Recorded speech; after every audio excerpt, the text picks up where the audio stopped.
అందరికీ నమస్కారం. ఇవాళ మనతో ప్రముఖ ఆస్ట్రాలజర్ జ్యోతిష శాస్త్ర పండితులు మాడుగుల శివప్రసాద్ గారు ఉన్నారు. జూలై నెలలో వృశ్చిక రాశి వారికి ఎలాంటి ఫలితాలు ఉండబోతున్నాయో వారి మాటలో తెలుసుకుందాం. గురుగారు నమస్కారం. ఆశీర్వచనం. గురుగారు, జూలై నెలలో వృశ్చిక రాశి వారికి ఎలాంటి ఫలితాలు ఉండబోతున్నాయి కాస్త వివరించండి.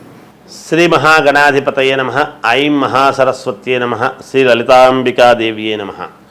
మాస ఫలాల కార్యక్రమములో భాగంగా ప్రతి నెల కూడా ఈ మాసములో 12 రాసుల వాళ్లకు ఎలా ఉంటుంది, ఏమిటి, ఎలా జరగబోతున్నాయి అనేటువంటి విషయము గురించి మనము ప్రతిసారి చెప్పుకుంటూనే ఉన్నాం.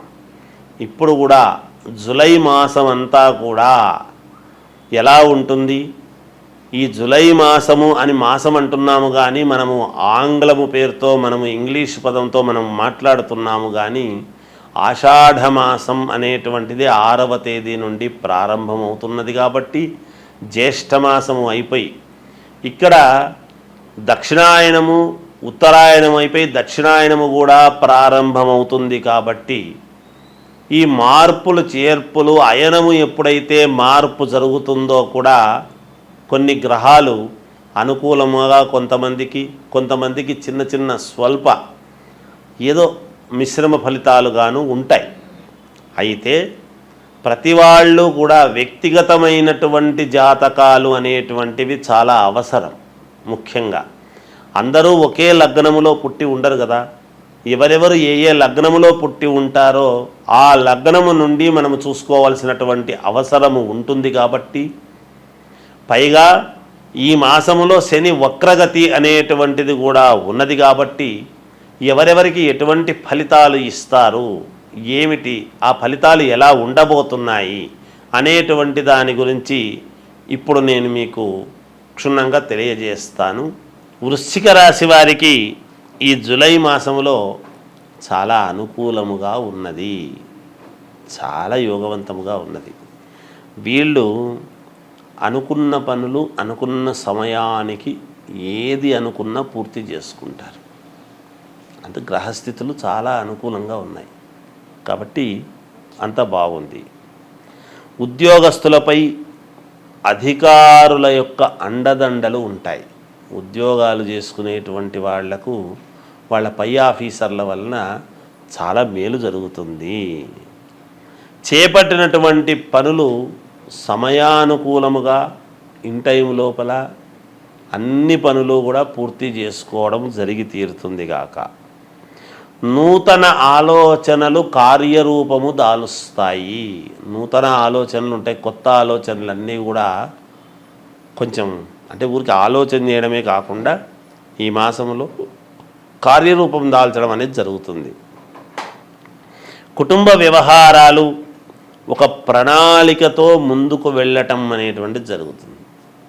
అంటే ఒక పద్ధతి ప్రకారముగా ఎలా ముందుకు వెళితే కుటుంబ వ్యవహారాలన్నీ కూడా మేలు జరుగుతాయి, ఎలా వెళితే మనకు ఉపయోగకరంగా ఉంటుంది అని ఒక ప్రామాణికముగా ఒక పద్ధతి ప్రకారముగా ఒక సిస్టమేటిక్గా అనుకుని అందరూ కూర్చొని ఒక నిర్ణయానికి వచ్చి ముందుకు వెళతారు అనేటువంటిది తెలుస్తూ ఉన్నది.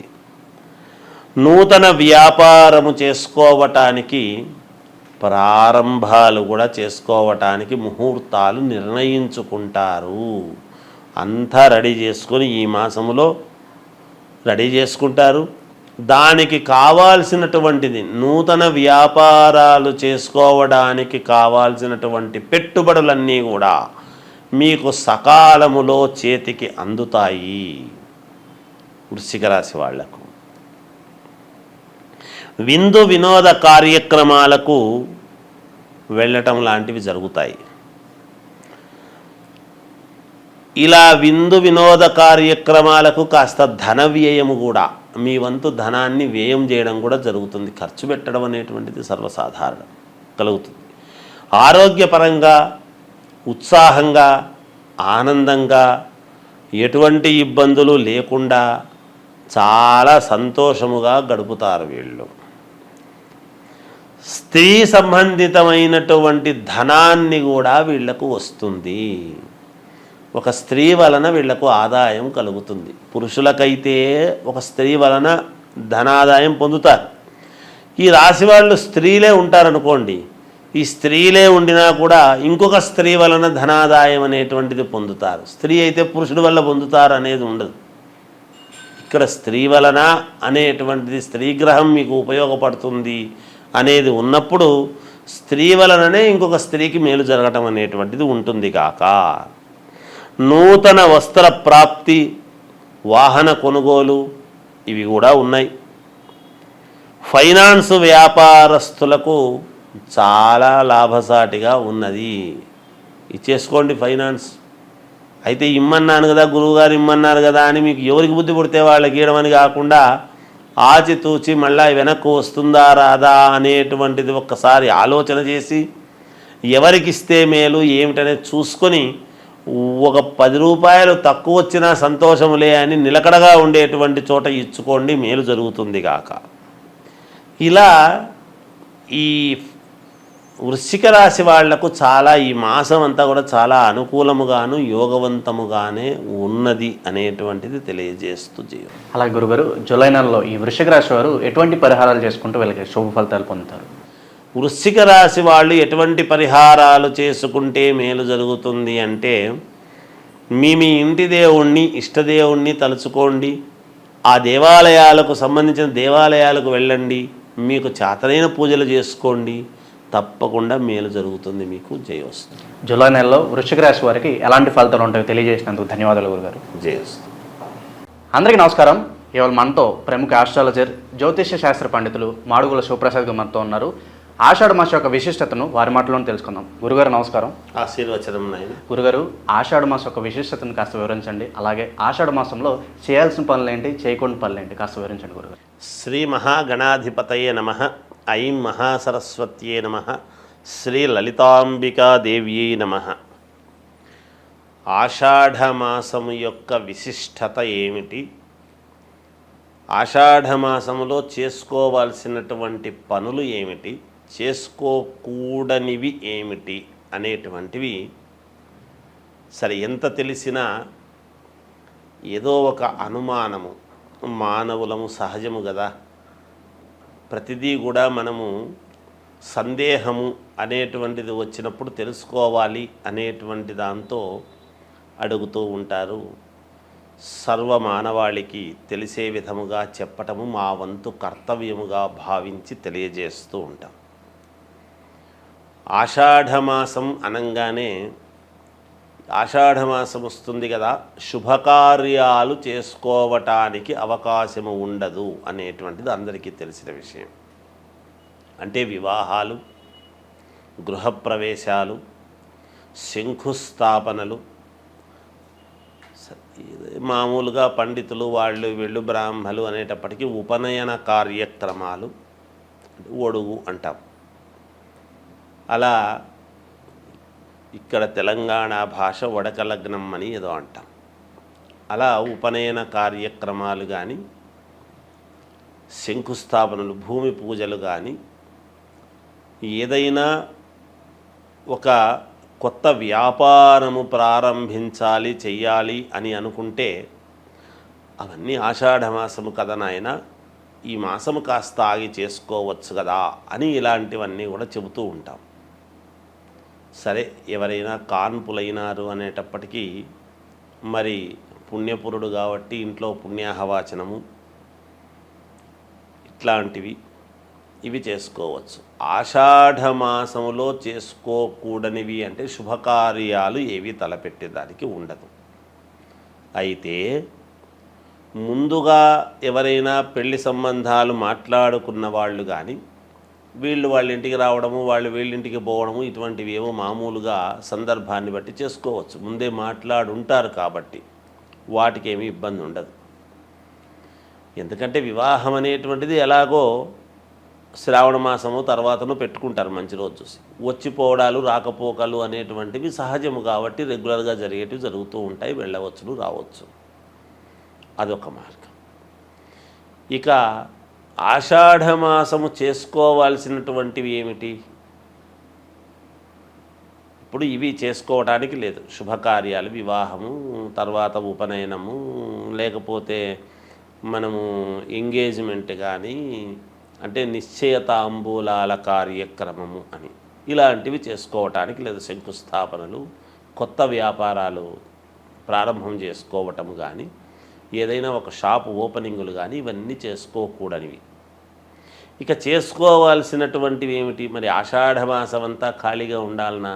ఏమీ లేవా అంటే పరమ పుణ్యప్రదమైనటువంటివి ఉన్నాయనేది కూడా చెప్పాలి. ఏమిటి అంటే ఆషాఢమాసములో ఆషాఢ పాడ్యమి నుండి, అంటే అమావాస్య అయిన తర్వాత వెంటనే వచ్చే పాడ్యమి నుండి నవమి వరకు గుప్త నవరాత్రులు అని అమ్మవారివి ఉన్నాయి. ఇవి వారాహి నవరాత్రులు అంటాం. ఈ గుప్త నవరాత్రులు దేనికి? గుప్త పేరులోనే గుప్తము అంటే ఏమిటి అంటే రహస్యముగా చేసేటువంటివి. దాని యొక్క అర్థమే గుప్తము అని. రహస్యంగా ఎందుకు చేయాలి అంటే అందరి యొక్క దృష్టి పడటం అనేటువంటిది మంచిది కాదు కాబట్టి